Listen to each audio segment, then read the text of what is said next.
ვახ. არ არის მეთქი, გეუბნები, კაცის სახელი ქვია. თორე მე წურწუმები ძრამე წინამდები კი არა ვარ.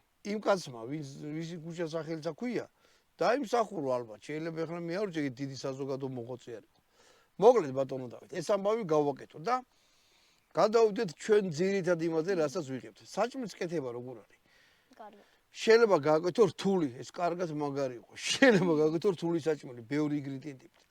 შეიძლება გააკეთო ხორცი, მაგრამ შეიძლება გააკეთო ნახევარ ფაბრიკატით, ანუ ეხლა მოდი ნახე რა გაჩვენო. არსებობს პოლონეთში ეგეთი ქალაქი კრაკოვი. გსმენია. კრაკოვში ძალიან ბევრი ებრაელები ცხოვრობდნენ. მერე კრაკოვი რატო დაარქვეს? კრაკოვი? კრავები. კრაკადილებიც მე რა ვიცი რატო დაარქვეს. პოლონეთშია კრავები იყო. ხო, არა, არ ვიცი რატო იყო, მაგრამ ძალიან ბევრი ებრაელები ცხოვრობდნენ ომამდე.